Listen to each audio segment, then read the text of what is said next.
I might share it out to the Substack later, but remind me to turn that off when we do Q&A. If any of you are concerned about being recorded or anything, I don't want to make any of you uncomfortable, given that I've invited you into my world, into my office. So I do have some slides, some laser light show slides for you, which I'm going to pull up right now. And here we go. So as I mentioned, a few of you shown up recently that this project has been going along for about a year. I started the Substack about a year ago, posting an essay a week with a rule or some advice or something I've been reading. If you're unfamiliar with that, as you follow along, if this is intriguing to you, the best way to follow this project is rulestolive.substack.com. So you should just head over there at any point. And there's no subscriber thing, there's no paid content. You're helping me with this project and following along. So please feel free to be welcome there. And for those of you who are like White Stripes fans, hi, Scott Pierce, my friend from the Southeast. Rules to live by. I did like a White Stripes little branding thing here, but I think maybe it needs to be chilled out a little bit. It's Wednesday night. Some of you on the East Coast, like Scott, it's 10 o'clock at night, and you probably need to get up early to go to work. So I want to help you relax and help you calm down. Rules to live by. Like it should be like, like good rules, rules that make you feel better about your life. Now, I have four parts to this little presentation. The first part answers the question or tries to answer a question like, why the hell are you writing a book like this? So most of the time, people who write books like this, they're really famous or they achieved some great thing in the world. And that's why people want to read about their rules. President Obama's rules for life or Lady Gaga or whoever you're a fan of. That's usually what drives people to want to read advice because the person who is offering it had some amazing achievement in their life. But there's a flaw in this that I've thought about. I've read many of these books. I've read them just for my own personal interests. And then as I've worked in this project, I've read many more of them. But one problem or flaw is that a lot of the people who become famous or are high achievers, like I'm not sure that we want to emulate them completely. Like a lot of these people are really miserable. They're really unhappy. Yes, they are famous, and yes, they achieved a lot of the things that at least American culture tells us we should chase.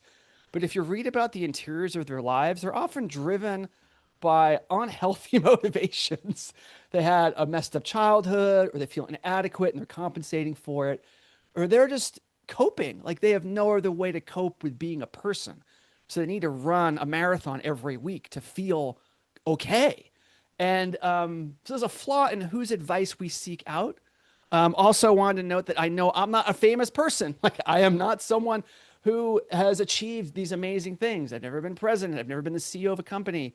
And so I realized that I don't have that as the reason why someone would want advice from me. However, I do recognize, well, one other bit of insight here. Um, American culture is rooted in European culture, so a lot of our advice on life wisdom often comes from people like Socrates or Socrates, if you want to refer to him that way. And it often has a very heavyweight feeling to it. It's high achiever kind of thinking that you have to be serious and structured, and the way you live well is going to require a lot of examination. And so this is a very famous quote by Socrates: "An unexamined life is not worth living." I think many of you probably heard this quote before. I used to say this quote as a teenager to try to impress like my dad or other people of like, this is how serious I am about my life. But there's something very unpleasant about this, or not unpleasant, but misleading about this. I don't think Socrates was probably great at parties. He's a little too serious. He always wants to get to the root causes of things and like inquire about your deepest, darkest motivations for things. And so it's useful to take a lot of the advice that we've heard and have internalized in our culture and pair it with something else. So there's a book that I read as research for this project that was recommended by someone on the Substack about feline philosophy, which sounds like a joke book. Like, what can we learn from cats? But it's written by John Gray, who's a serious, like, world recognized philosopher. And he had this to say, sort of in response to Socrates, that cats don't need to examine their lives because they don't doubt that life is worth living. It's not a question for them. They're actually just living because that's the default thing for animals to do. Humans, however, we've created this perpetual unrest for ourselves that philosophy has failed or vainly attempted to cure. And there's something really useful here, I think, about fame and whose advice we seek out. And we might be better off seeking advice from people who are not as successful, who have not achieved as much, because they probably have a healthier sense of balance in their lives than some of the people that we chase. The joke in here that I mistimed is I recognize I am not famous in that way, but I'm slightly more famous than probably the average person because that's part of why you're here. Like I am mostly not famous. I'm like slightly famous. So I have had a career now for about 20 years as a full-time author. That's all that I do for the most part. I write books, I write other things, and I speak about them. And that's how I've made a living for over 20 years now. And so I have a little bit of fame, I have a little bit of context. And the only reason this is relevant to you in this context of this book is for all of these books, and most of them are more business books or they're business adjacent, I'm always asking questions about what's missing. So I wrote a book about innovation in 2007. It was a popular book called The Myths of Innovation. And I didn't want to write a book that was just a manual. Here's the advice for innovating and coming up with ideas, because I think a lot of people know that. Instead, I was asking the question of what's missing. What is it that you think is true that's not? And that's what led me down the path to frame the book around mythology. What misnomers are in culture that mislead us away from the truth or away from the goals that we have towards and try to help people find the way to actually solving their problems. But it's a deeper question. I'm trying to get at the root of the tree rather than the branches. And then my next book after that was Confessions of a Public Speaker. And there's hundreds and hundreds of books about public speaking. They date back to the Greeks and the Romans. The advice is largely the same. A lot of it's super similar, much like life advice.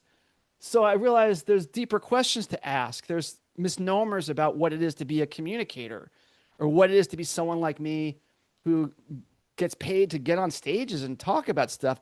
There's confessions that should be offered that aren't often talked about because they are revealing, they're compromising, they're unexpected, they're complicated. That's what I made the focus of the book. I wanted to confess, I want to get underneath things. And that spirit is in this project too. Of a lot of the advice is similar. So why does most of it not work? And is there a better way to come at all of this? Is there a better way to approach the problem? So this is a partial inventory of some of the books I have read. I'm the kind of person, I've read some of these books before I ever thought I'd write a book about this. Some of them, these books I've picked up in the last year to try to round out the pool of knowledge I'm working from. A lot of wisdom and a lot of advice about how to live well. A lot of it echoes back to the past. So a lot of it's written by dead, rich, white guys. That's all those were the only people who had access to education centuries and centuries ago, or had the privilege to write. And so if you want to balance this out, you got to find ways to find other sources and other traditions, which I've been doing. And if any of you have recommendations for other sources in that vein, please do recommend them to me, either in the chat or on the Substack or an email. The first draft is done. I'm in the process of about to start the second draft. It's a great window for me to get a wider perspective of pools of knowledge or context to work from. But I offer this to you as just, there's a big landscape. There's so many of these books, and there's more and more published every year. I'm well aware of that. And I don't have a goal of trying to dull people by repeating the same advice that's been heard before. So that leads to part two. And part two is meta, the meta rules. By looking at all these books, like there's lots of patterns that repeat themselves over and over again. And the patterns for a project like this, they have to be studied. Like why have there been philosophers for centuries and people have been writing self-help books for now probably about a century? They weren't a popular form until not that long ago, but there's now so many books that we all have heard of and many of we've read. And yet we look around at culture or we look at our own lives and we're kind of like, we still need a lot of help. Like there's still something missing or something wrong.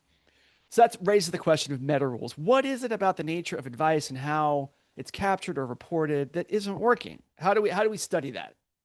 And I want to talk briefly about that.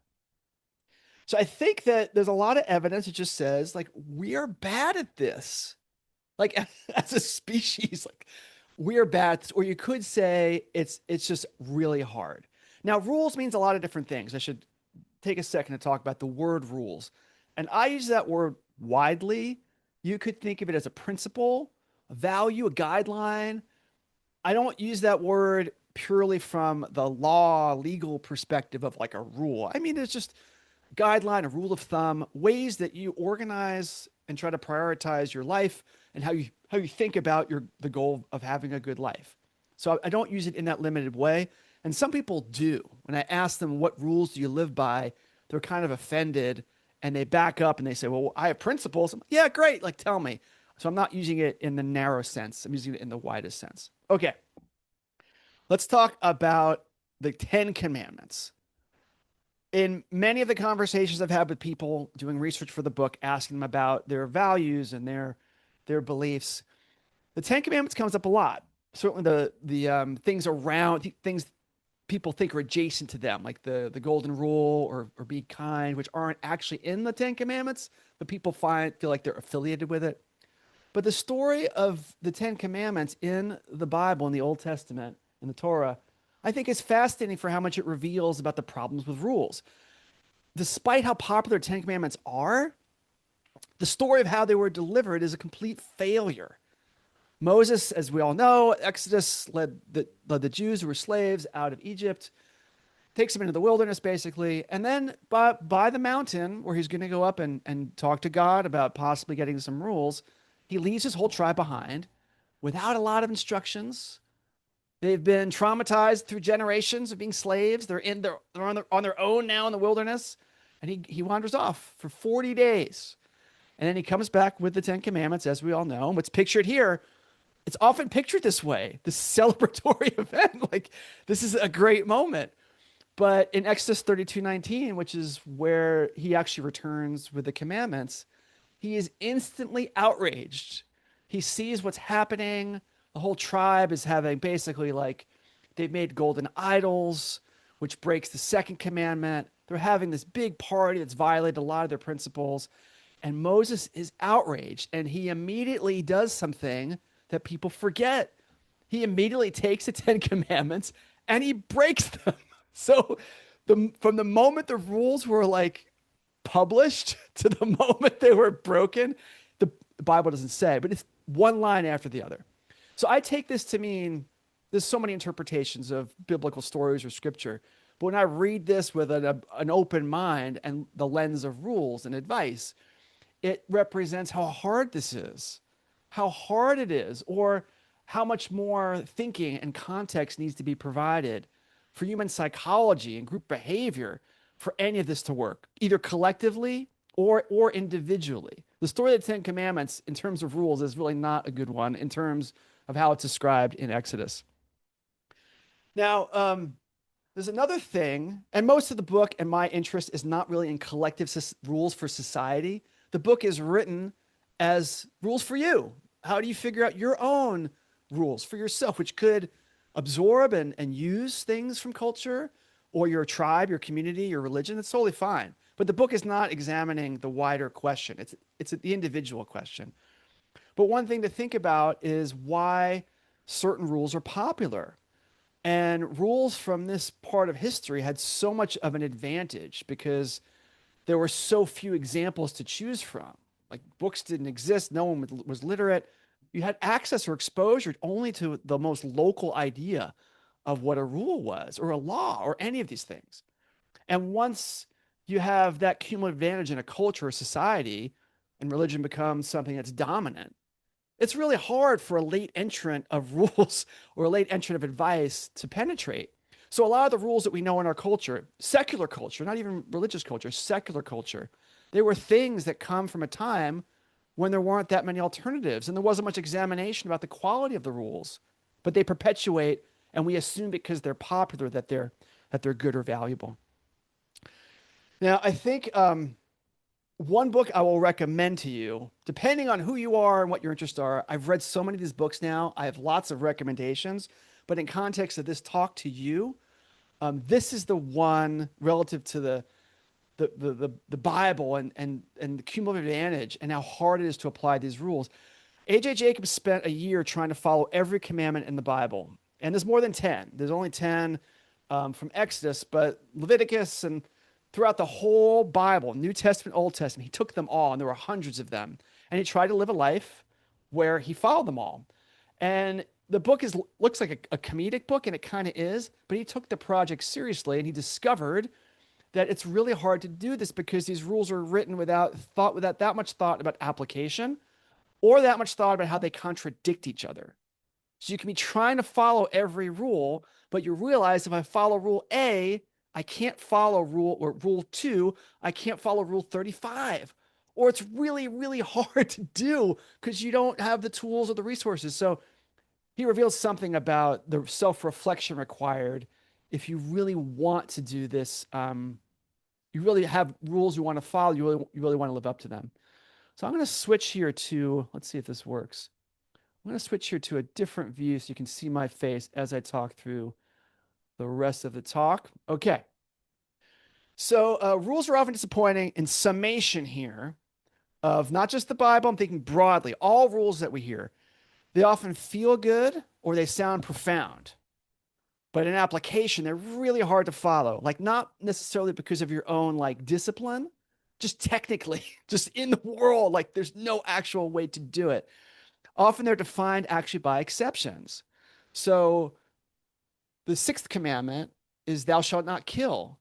And I find it ironic that at the presentation of the rules, a minute after showing them, Moses tells the tribe, the part of the tribe that's loyal to him, he asks them to step out. He tells them to kill the other half. I'm laughing. I know it's not funny, but that's the sixth commandment. It's been broken within minutes of the sharing of these rules. Why? Because an exception was being made about who it's okay to kill. And that's the problem with rules is that we like to think things like be kind or the golden rule. But when do you break that rule? It's one thing to say, I'll be kind and be generous when I've had a good day. If I've had a good day, I'll let people get in front of me in traffic. Yeah, come right in. But if I've had a bad day, am I kind? Or if I've had a mediocre day or I'm late for a meeting, I'm late to meet someone for coffee, like the exceptions actually define your rule. The rule is just like an abstract principle. You could have so many exceptions that you're breaking the rule more often than you're following it without realizing it. And then, of course, there's the fact that we don't learn that much from previous failures. We have such an optimism about rules and principles that it's easy not to realize how much we're not in line with our own ambition. And the last part of meta rules is that many of these popular bits of advice that we hear in culture, they contradict each other. Everything happens for a reason. People believe that. I don't, or not the way it's often used. We also have the same, life is not fair. Like life is not fair. Things will happen you don't deserve, which contradicts that. Good things come to those who wait. It contradicts the early bird gets the worm. Never give up contradicts quit while you're ahead. So these individual rules and guidelines, they sound good and they can feel good, but there's equally good advice that's exactly the opposite. And so a lot of what we do in life about the things we're trying to achieve, we're often using these aphorisms to validate what we already did. So something happened to us and someone will say one of these aphorisms to make us feel better about what just happened. So it's not actually a principle or a guideline. It's more like a kind of way to accept what happened. Everything happened for a reason. Something bad just happened to you. What happened for a reason. So you should feel better about it somehow.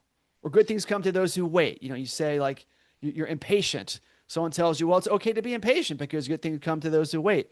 But then someone may give you on a different day the exact opposite advice. So it's really confusing.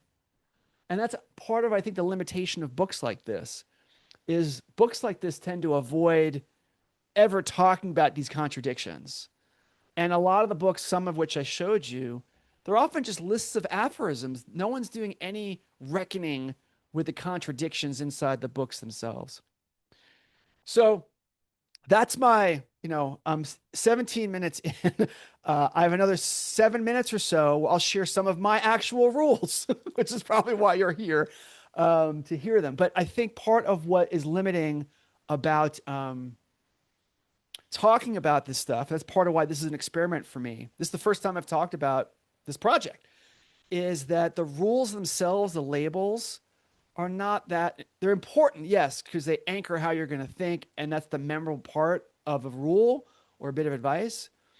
But it's not the rule itself that matters. It's going to be the thinking and the way that you work the problem of trying to apply it to your life. So I have 5 rules for you. Should be about a minute a rule, and then I will open things up. I see there's been some comments in here. I'll just take a second to catch up a little bit in here. Um, Bonnie called out that 10 commandments about what not to do. Yeah, the other thing too is like I'm an American, obviously, and the Bill of Rights is largely about what the government cannot do, and other countries create a Bill of Rights that are more affirmative about not preventing a bad thing from happening, but affirming things. And so that context of the rules is fascinating about whether your rule is a like never do this or whether your rule is affirming something and trying to make sure that it happens, which is um, something I have not worked through yet in this project. And maybe I need to. And of course, my good friend Jeff Bialy calls out that George Carlin has a fantastic riff. You can find it on YouTube, I'm sure. Great, George Carlin, one of my favorite comedians, about his simplifying the commandments down to 2, which is something you couldn't do 3,000 years ago when just language and communication and capturing any of this knowledge was new. We were very young at doing it. Anyway, part 3, rules to live by. This is my last part, and we'll open things up. when I was um, when I was 20 years old, I was in college, and I ended up in the hospital at the Pittsburgh. Ended up at a hospital in Pittsburgh in the ICU. This is obviously not a picture of me in the ICU, but this is what an ICU looks like. An ICU means intensive care unit. It's where they put you when you have a life-threatening condition. And I was bleeding internally, internal bleeding from, well, it doesn't really matter why, but I was in very bad shape. And I was lying there, and to be in the ICU, you're very uncomfortable. You have a catheter. You have a direct line. They put a direct line into one of your arteries in your neck so they can get you medication very quickly if they need to. I was being transfused blood. So there's a machine pumping blood into my body. There's an IV. There's all this machinery. And I was exhausted. I was in pain. I was depressed. I was sad. And I wanted to sleep. One of the ironic things about being in the hospital is that you're exhausted, but medical care requires waking you up and bothering you all the time. So I'm lying there, and there are these machines, and all I can think about is the sounds the machines are making. The blood transfusion, the IV beeps every couple of minutes. It's just a cacophony, and I'm tortured by it. I'm grateful these machines exist, but I'm tortured by it. And then I was doing slightly better, and I needed more tests, so they need to move me out into the hallway to be transported to get an endoscopy, where they take a scope and look down into your digestive system. They put me out in the hall, and to do that, they had to unplug some of the machines. So they stopped the transfusion machine. They turned off a couple of the other monitors. I'm in the hallway. It's finally quiet, and I'm happy. I think maybe I can get some rest now. But I'm alone, and I'm young, and I started to think through, wait a second, all these machines, like they were important. I was still severely anemic, and when you're severely anemic from all the blood loss, when you're severely anemic, your heart can stop. There's not enough blood in your system for your heart to function. There's other terrible things that can happen to you when you're severely anemic. You can go to shock. You can die. And so I'm lying there in the hallway, and this dawns on me. Without all these machines, like notifying the nurses of what's happening, I could die. I could have a heart attack in the hallway, and no one would know. And little by little, this fear is ramping up, and there's no one around. And I was too shy, I guess, or embarrassed to ask for help or call out. And so slowly I convinced myself, as tired as I was, I convinced myself that if I fell asleep, I would die. And I was crying, and I was tired. And I remember lying there, trying to survive. A lot of that was probably in my head, but it doesn't matter. In that moment, that was an experience I had, and it stayed with me ever since. This is now 30 plus years later. I still remember that day and that moment and that experience. And that leads to the first rule, which is don't die. Now, this seems like what, after all this research you did on rules, like this is your first rule. And that's part of why this is there. In all of the books I have read, all of the Greek philosophers, all of it, the Stoics talk about death a lot, but most of them, most of the time, assume you as the reader, like you're alive. They just skip right past the ridiculousness and how unlikely it is that any of us are here at all. And if we forget this, we're starting off on the wrong track towards trying to figure out what a good life is. There's something unbelievably ridiculous about having a life at all. And it's easy to overlook. We have such developed, most of you here, you're on Zoom, you're on the internet. Most of you probably in the developed world. You have comfortable, safe living, you have food, you have an occupation that gives you sustenance. But this is a rare thing. This is all relatively new. Human life is like a blip on the radar in terms of the history of the planet. And I know you've all heard all this before. I'm not the first person to call this out. I'm not the first person to call out that death is all around us all the time. That today, on average, about 150,000 people die every day. That's just normal. Normal every day in 2026. Now, that's more people than you will meet in your entire lifetime that just die every day. Many of these writers, especially the ones who are my favorites, like Seneca. Seneca is my favorite Stoic. It's called out and it's obvious how much it used to be death was around us all the time. It was something we had to experience. Most children died in childbirth. There were diseases that killed a lot of people in their teens when they were young. We had more of an awareness of how lucky it is to be here at all. And part of this too is that the universe itself, we have this planet, it's very small. You know this from all the Carl Sagan stuff, or if you know the Degrassi Tyson, you're aware of it, that we're just this blip in infinite space. And if you would be to be teleported randomly to anywhere in the universe, 99.9999999, we don't even know how many nines, it could go on forever. 99.9% of the time, you would die instantly. There's just no place for it. So what does this mean? How do you translate this into action or to like, great, I'm aware of this, Scott. It's that even to be alive and unhappy, even to be alive and spend your time complaining about how unhappy you are or making art about how unhappy you are, like Kafka did, many of other artists did too. That is kind of a weird kind of privilege just to get a shot at this, even if you don't like it, even if it's not like your thing or you're disappointed by it. It's still an amazingly rare thing. And any book about living well has to acknowledge this and has to hit it really hard. That's why it's the first rule. It's an obvious one, but I think a lot of the context around is what makes it important.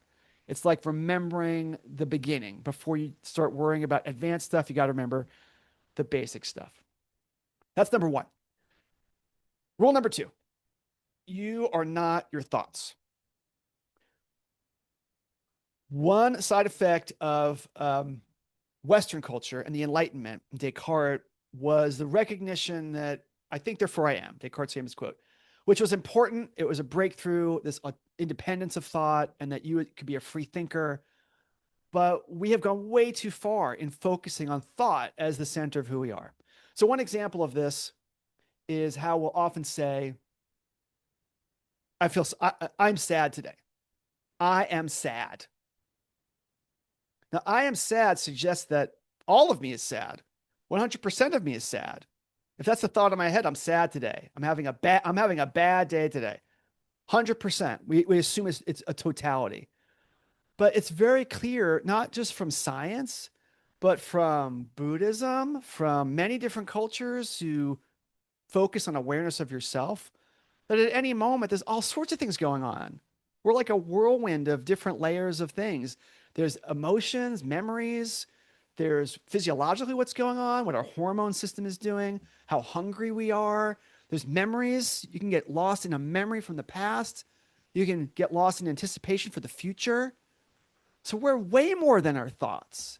And our thoughts are not unified. There's this pretense that thoughts are supposed to be a linear conversation that in someone's head, if you could listen in telepathically, this is why the telepathy stuff never works for me. It never makes sense to me. That you could listen in and it'd be like reading a memoir where there's just one line of thought. But in our own heads, we know there's debates. There's like, hey, you should eat another cheeseburger. No, you don't want. We have conversations in our brain that have many different voices. So who are we then? We're the collection of all of it. And so, rule number two, that you are not your thoughts. It's a lesson about easing up on the solidity of what we think, who we think we are, and what we think we're experiencing it, because it's so much more complicated than the superficial way we're taught to think of ourselves actually is. Rule number three. There's two more rules. Rule number three: choose your expectations. Choose your expectations. Whenever I find myself getting excited or disappointed, this is the rule that comes to mind to me about to feel excited or disappointed has to be anchored in some expectation I have either consciously or subconsciously decided on. Getting back to the cats and humans, Socrates, unexamined life is not worth living. Cats are like, and their expectations are fluid, and lower than ours. So choosing your expectation is the powerful way to live well. And I have a ridiculous example I want to share with you. Back in college, I did what most college students do. I didn't have that much money. I didn't eat very well a lot of the time. I was very busy. I had a job and tried to get good grades. So I ate some terrible meals. I once ate Kraft macaroni and cheese, but it was late at night and I was tired. I did not have any milk, did not have any butter. So I made macaroni and cheese and I didn't cook it all the way because I don't know why. So I just had the noodles with the powder and it was disgusting. It was terrible. I call that meal X. It was meal X. I ate it. I gave me calories, but I never ever wanted to do it again. It was a terrible meal, but it was edible. Meal X. Now, in this example, I want to refer back to rule one. Let's imagine that you're in a plane crash, but you survived. So you followed rule one. You didn't die in the plane crash, but you're stranded on a desert island. It's a stupid island. There's no resources. There's nothing to do. It's cold. It's windy. It sucks. And you're starving and there's no water. And days go by. There's no chance of rescue. So you're lying there on a stupid island and you're thinking you're going to die. And as you're lying there, meal X appears. Just boop, meal X appears. So when you had meal X in college, like I did, it was a terrible meal. Worst meal I'd had that year. But if I'm dying of starvation on a stupid island and meal X appears, suddenly meal X is like a godsend. A meal X and a glass of water, calories of any kind, it would be amazing. My body would love it. I would probably enjoy that meal more, as like a Fight Club reference. I'd probably enjoy that meal more than any other meal I'd had in a long time. Why? Because my set of expectations was different. Meal X is the same. What has changed then? My expectations. And so you can imagine everything we do in life where we're expecting something, we're excited about it, we're disappointed. There's some range of like, if it's above our expectations, we're great. We're gratified. We're happy. If it's below our expectations, we're disappointed. But the actual experience itself is the same. So that tells us something about our own ability to be aware of our lenses and our framing of things. And that has to imply something about living well. That you could say people who have lower expectations might be happier, maybe. But maybe it's just about choosing to adjust our expectations, to have high expectations when starting a project like writing a book, but to be able to flip into when things are disappointing or don't go well, to be able to deal with that feeling, but then flip into having lower expectations. You know what? I'm glad that I tried. I learned a bunch from it, and to be able to adjust our expectations. So number four, and I'm at 33 minutes. So I'm just going to quickly wrap up these last two. Brian, yes, baseline matters. Baseline, I guess, maybe it's a different framing for the expectation word. Number four is knowing and doing are not the same, which I don't know. I mean, I think that might be the most profound lesson in all of this advice stuff, because you read a book and you're like, that's great. I feel so much better about my life, because the book, while you're reading it, You're learning, you're getting to know something. But then the next day, how much of what you learned in that book can impact your life? To impact your life, you'd have to change things. You have to take risks. You have to have emotional uncertainty, which are all things we don't want. And you don't have to experience that in a book. So I read a lot of different, I've read a lot of Eastern philosophy. I was exposed to that early while I was in college. And when I was young, I found it all really, really profound. Oh, which it is, which it is. But there's some reverence in here that I don't have as much anymore. So one of my favorite quotes, "All know the way, but if you walk it," Bodhidharma, who is a 6th century Buddhist monk. And that feels really profound. All know the way, but few walk it. And we're like, yeah, like I see that probably see that in your life. And you probably know people who are hypocrites, that they have great advice that they never follow. They never do it. They're happy to tell you to do it. And it sounds great. It's persuasive, but they never pull it off. And so that was the goal of the quote. And I always thought about it. As research for this project, I started reading about Bodhidharma. I'm like, well, wait, what was his life like? What did he actually do? And did he walk? Did he actually know the way? Did he actually walk the way himself? Like, we don't really know. None of us were his neighbors. Like, none of us. There was no social media with people with cameras around studying all the things people do when they don't want to be on camera. All we know is what his followers wrote about him, which is all super favorable. They said great things about him. What a surprise. They were his followers. And one of my heroes who is in this world of, advice and philosophies, Alan Watts. I'm a huge Alan Watts fan. His ability to make you laugh and laugh at yourself, I think, is so important. But I learned a couple years ago, Alan Watts was an alcoholic. Alan Watts had a lot of problems that you'd think his advice would have helped him resolve. And he was self-aware of this to a point, but it does show that even for the experts, even for the people who are writing the books and end up with famous quotes in talks 2,000 years after they died, imagine that. That's how profound this guy was. But he might not have been able to do it himself either. And there's something humbling about that I think is important. There's something about taking this down and humanizing all the people who write these books and do these things that I think is really useful. And a lot of these books don't do that. They go the other way. That's part of the problem with the high achiever model, is that these books are written as if this person is perfect and your job is even more perfect like them. And that's not, I don't think that's the way. I really don't think that's the way. The last one I will just briefly mention that there's a thing, certainly in American culture, and Americans might be worse at this than anybody else, that the universe owes us happiness, and our bodies are built to make us happy. But there's great writing now and much better understanding, for Americans at least, about how our brains work, and that happiness is not what our brains care about. Our brains don't care about it at all. Our brains are built for survival, which is most of the history of being a species, built to survive. And survival and happiness have very limited relationship to each other. Survival means shelter, food, reproduction. Like, that's it. Happiness is a metaphysical question.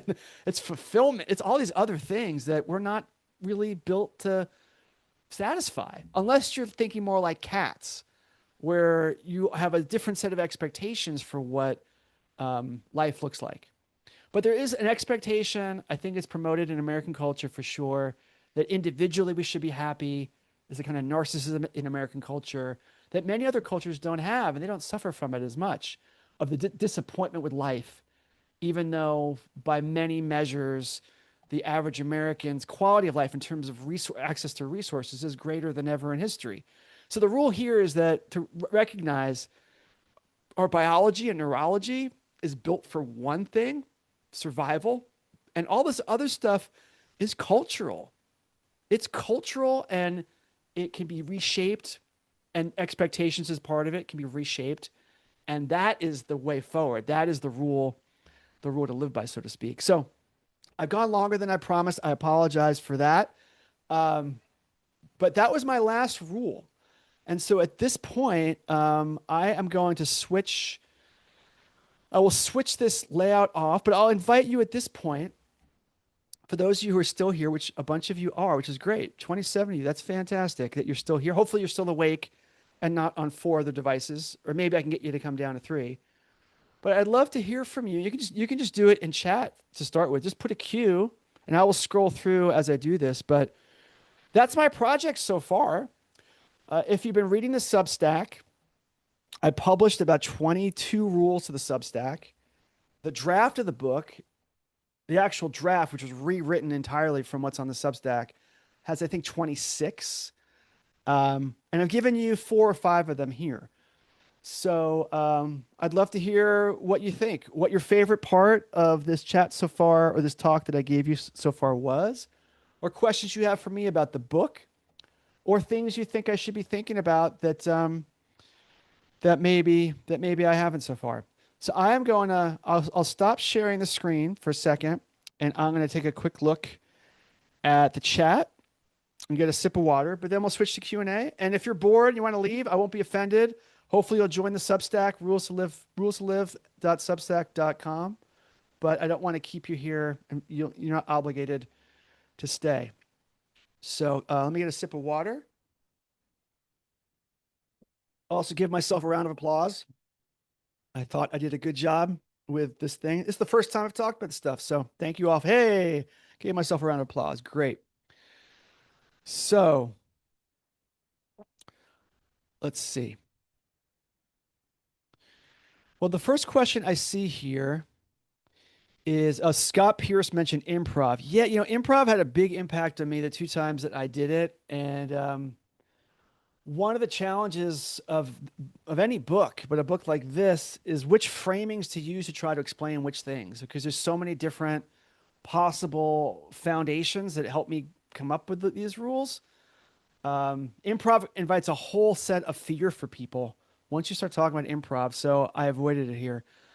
So Donald, hi Donald, good to see you again. Thanks for following along here. How does one choose expectations?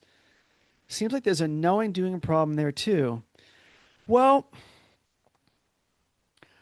I think that the way I describe it in the draft is that the first part of it is to realize that most of our feelings come from expectations we're not aware of.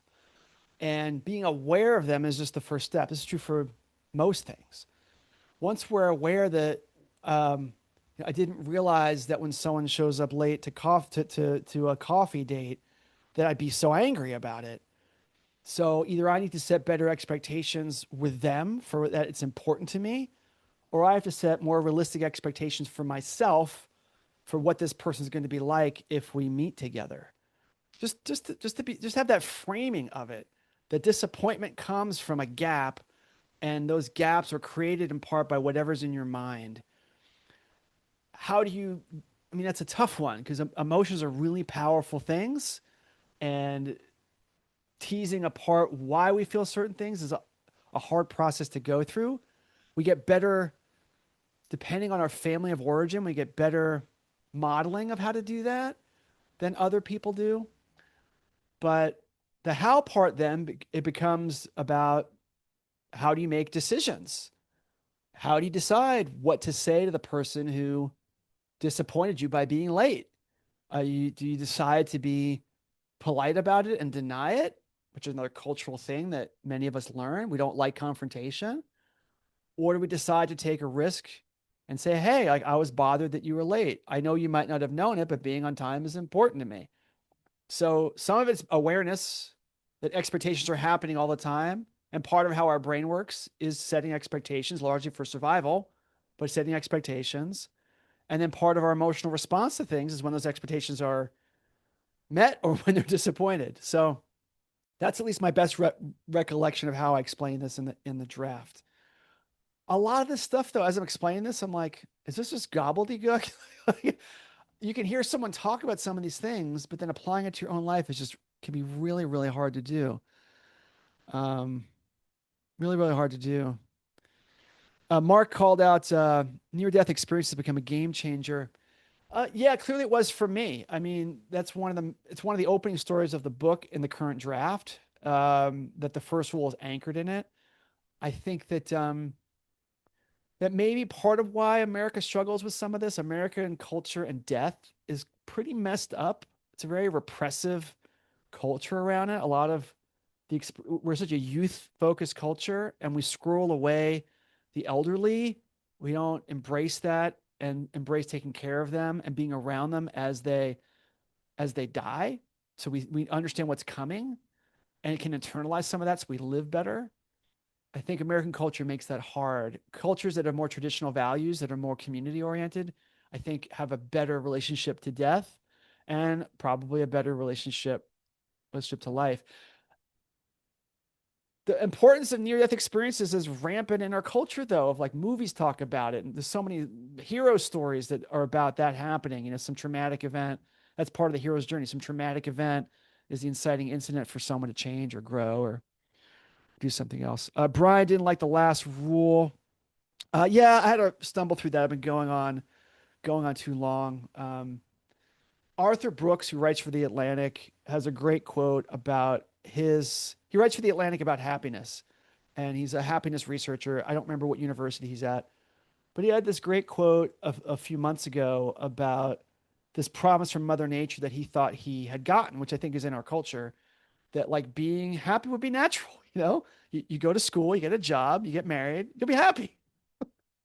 And when that doesn't work, there's a like a feeling that the universe has like gravity isn't working. Like it's promised gravity, it's not working.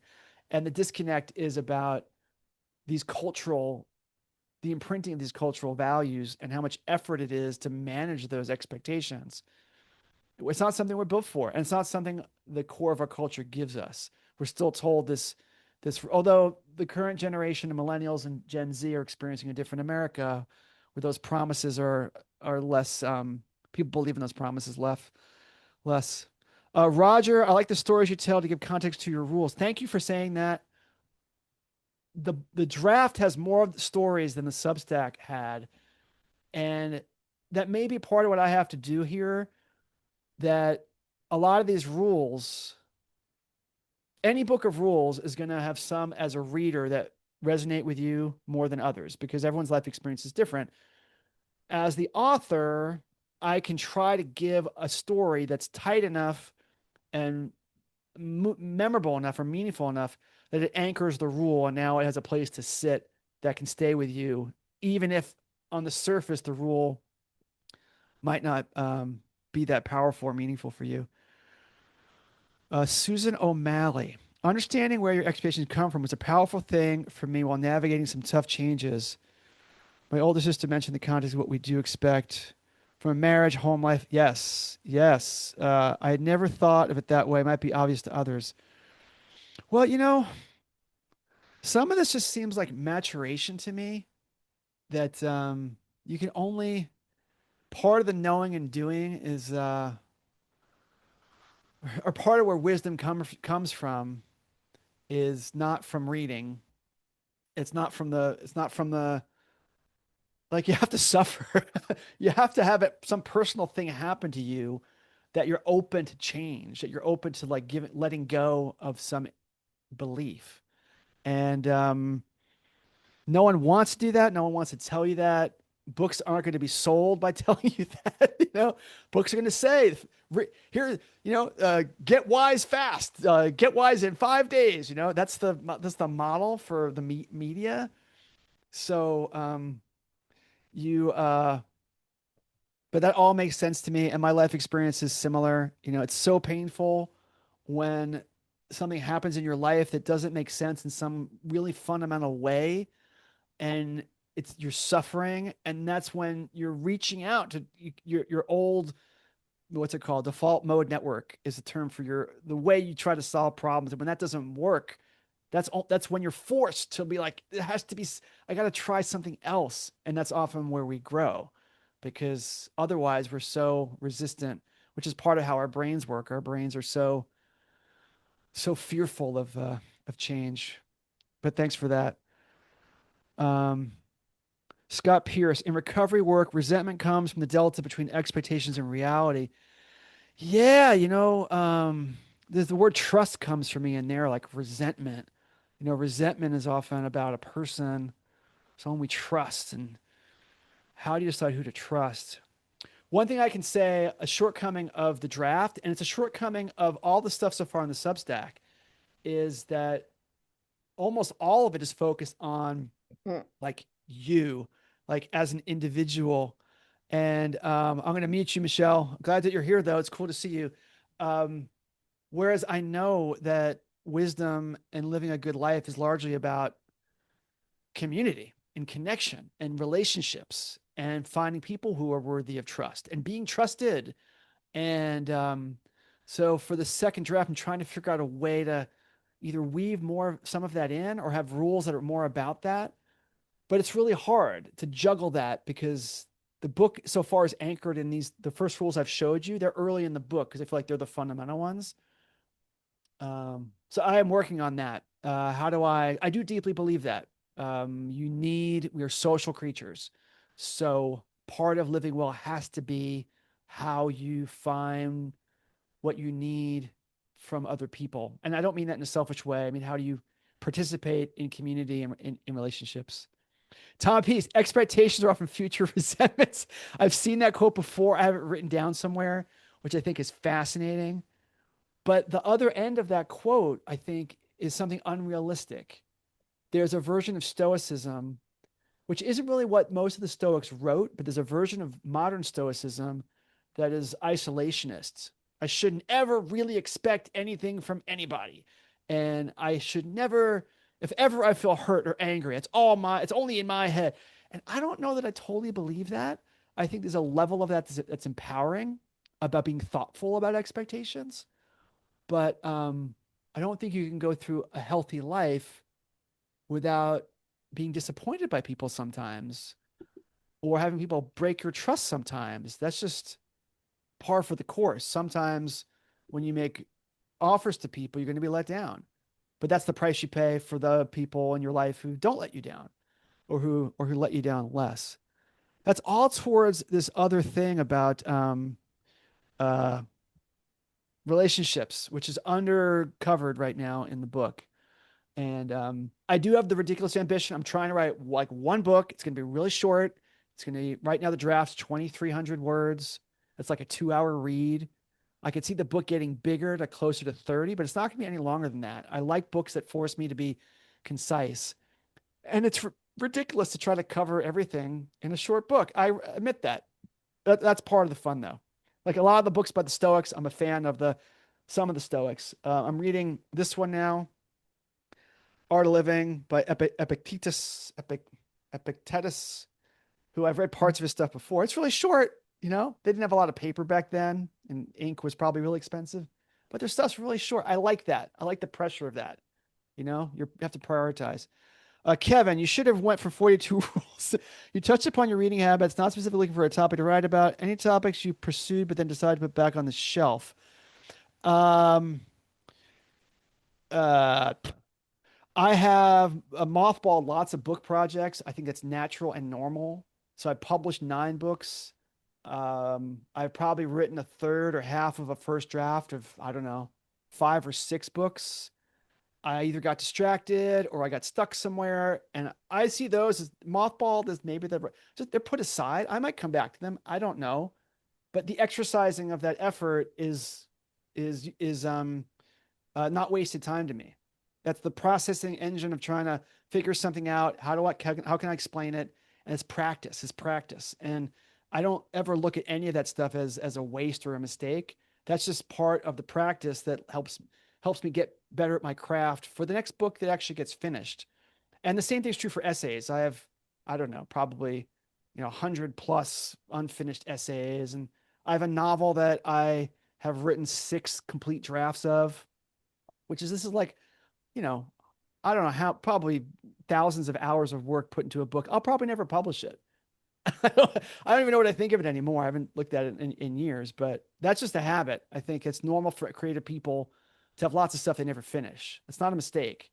That's more practice and practicing on something that turned out to be harder than you can manage. That's a good way to practice. Practice on stuff that's hard. If every book, every idea I had, I finished, I would think I'm not challenging myself enough with the idea. 42 um, is from Douglas Adams' Hitchhiker's Guide. If some of you guys didn't get it, great rule I learned from a therapist: drop the why. Once you practice going from saying why this happened to this happened, you might realize your mind will shift from ruminating. Ruminate, a bunch of you guys are clearly therapy informed, which is great. Rumination is fascinating. The idea of overthinking. You are not your thoughts. You are not your thoughts. Like rumination is in part, depending what's going on, that you think you're your thoughts. You think you can think your way out of every problem. And if you're upset or angry, no, don't worry about the feeling. Just think it through. And the feeling will go away. And it's not how our bodies work. It's not how our brains work. Our brains have an emotional system that expects you to feel sad, expects you to feel angry, and to feel grief. And I think our culture has so many things that are layered to distract us. And we have the happiness problem in America too. If you're not happy, there's something wrong with you. When you need it's like a cyclical thing. There's waves of different emotions that go through you. Let's see. Lots of comments here. Thank you guys for sticking around, leaving all these comments. Damaging the planet. I read Richard Powers' Bewilderment, and the protagonist talks about how all the planets will eventually be destroyed. Well, duh. That made me realize humans might kill the planet before an asteroid or a supernova. It helped me calm down. Yeah, I reread some of the Stoics, and I like some of them more than others. I reread Marcus Aurelius' Meditations. I reread Seneca's, I think, Letters from a Stoic. Seneca's my favorite. I think he is the best writer of the bunch. But Marcus Aurelius talks a lot. He hits it home about the futility of wanting to be famous, which is part of what I think you're saying, Bonnie, in that there's so much striving, and I'm a writer too, right? Why do writers write? Part of it is like you create a legacy. Like a book is like an artifact. It's in the world, and that will live on. Oh, we live on forever. Great. And Marcus Aurelius, who is a emperor of Rome, he's like, who's going to remember my name? In a sense, it's a joke for him because he's a fluky one. He wrote these manuscripts for himself. They were published, 600 years later, and then it's a weird story for why this stuff became popular at all. And there's cumulative advantage in why that book is popular. I think it's a good book, but there's cumulative advantage. Anyway, he talks about just the futility of that because it's all dust. Like no one's going to remember. Um, we remember Beethoven. We remember Bach. Those have cumulative advantage. There were dozens of other famous composers at those times. Some who were more famous at the time than those guys were. So it's all like, this is very Buddhist about attachment and ego. And what you're talking about reminds me of that we have this narrative of ego and ego for humanity, that it's so important that we reproduce and like go out into the universe and like why? Like I'm not anti-human, but I don't. Why is this so important? I get hung up on how weirdly assumed it is that these things are good, or that we're the most important species in the universe, or the most important species on the planet. Like I said at the beginning, I think bees have a better argument for being important to the planet than we do. Scott, a lot of your talk tonight keeps returning to context around rules. Uh, okay, you have some references here I don't know, which is great. I like people recommending things that I have not heard of before. 12th century work describing the rules of courtly love.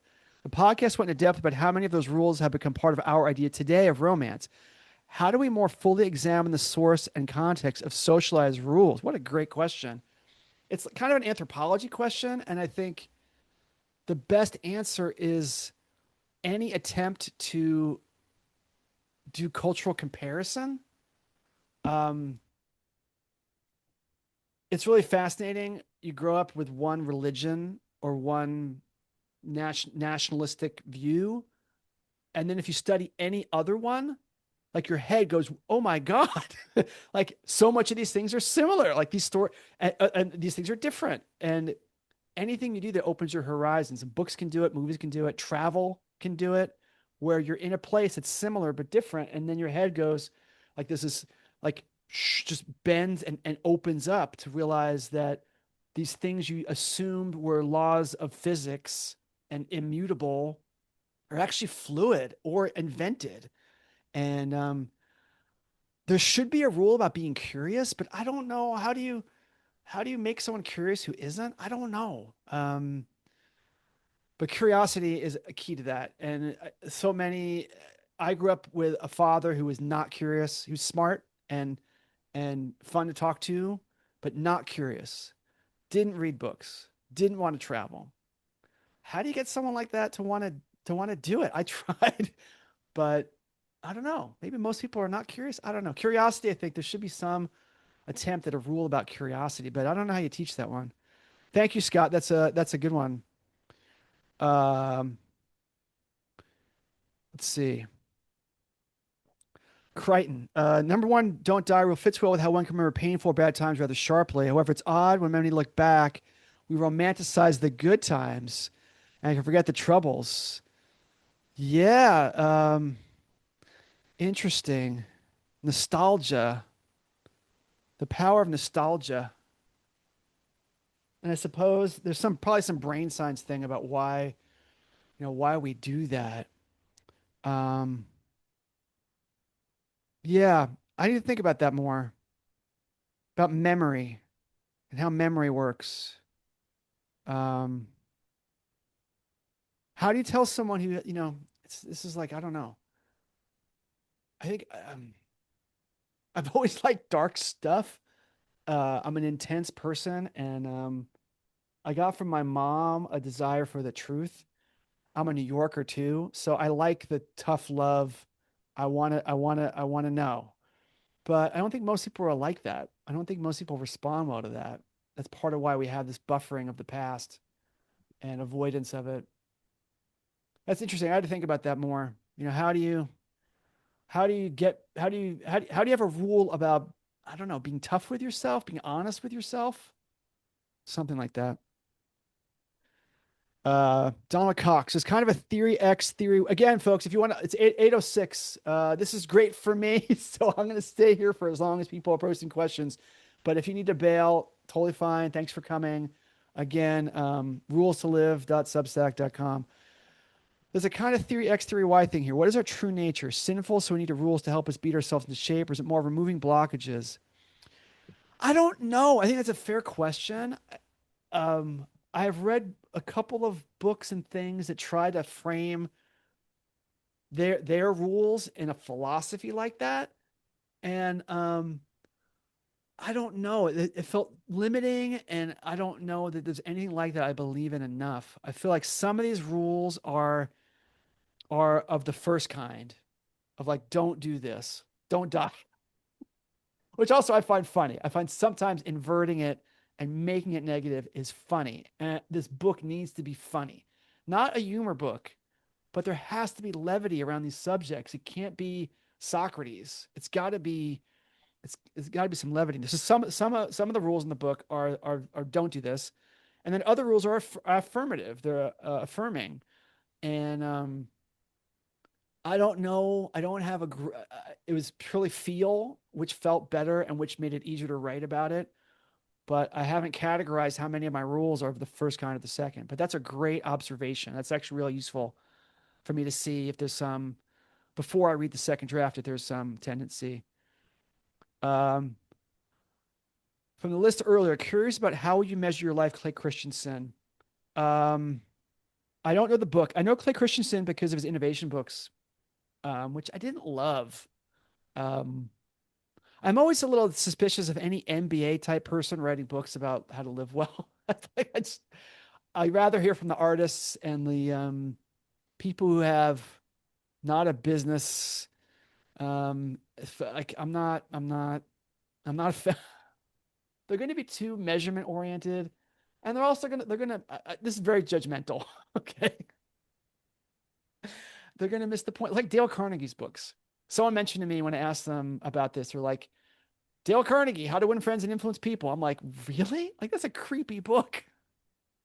And the book is actually useful, but it's kind of a manipulative book. It's kind of like you can charm anybody and you can pretend to be nice, and it's like there's an inauthenticity there that is scary to me, which I would I'm not blaming Clay Christensen of that, but I wouldn't be surprised someone like that who runs companies and advises capitalistic ventures is going to not be empathy relationships first, which is the bias, right? Like there's, that's why these books are so complicated, and they're driven by, do you like the author? Do you like the sensibility of the author before you buy it because you're trying to emulate a person? Vivek, I believe that all living things are in me. I can't be jealous, angry with anyone other than it's okay. Indian scripture. Hey, I know bits and pieces of Indian philosophy, but I'm underread there for sure. If you have a book or recommendation for me for like an introductory guide, an introductory book, that'd be fantastic. A lot of what you described there about universalism and interconnectedness, Buddhism has a lot to say about that. I think people who are like into what's it called? There's various other cultures that have a similar underlying philosophy about interconnectedness. That's a shared trait. I don't get into that in the book at all. It's a little too abstract for this book is going to be short and rooted in. Um, do I get close to that? I don't know. I don't think that I do right now. But a recommendation that would be great. Serial ruminator, like who you can't write 9 book whatever I've written. Like who does it's people who are in their heads a lot. There's just no way around it. And I think people who are entrepreneurs, hi Brian, people who are entrepreneurs, people who engineers, people who are comfortable being in their head all the time. Okay, Donald left. Uh, Meditation for Mortals. I know Oliver Berkman's stuff, but I've read his essays, but I haven't read any of his books. And I'm a meditator, so I have a lot of experience meditating. I haven't studied out like an intro to meditation book, but I'm a fan of his. I'm really happy to see how popular he's become. Stacy, thank you for the recommendation, Bird by Bird. I'm catching up with you guys. You don't have to live a dream and other life lessons. Tim Minchin. Okay, I have not heard of that one. Your brain on art sounds awesome. Okay, catching up here. Brains are wired to remember negative things. Yeah, Bonnie, it gets back to like brains are built for survival, not happiness. And that's a really important lesson. I feel like we're not taught that growing up about how our own like machinery is it's like not it doesn't come up anywhere. You have to be in college maybe and get lucky to have a psychology course that explains that to you. Uh, Open Socrates. I don't know that book. I've read a lot of Socrates stuff, but I don't know that book. Buddha's Brain. Okay. You know, AJ was great. That book is such a good book. Susan O'Malley. Yeah, Clay. I knew Clay. I knew Clay was religious. That wasn't part of why I was not interested. Um, he'd been open about that. He may have written a book about it before he died, not that long ago. How to Raise a Healthy Gamer. That's a cool idea for a book. Reframe how I interact with people growing up. Okay.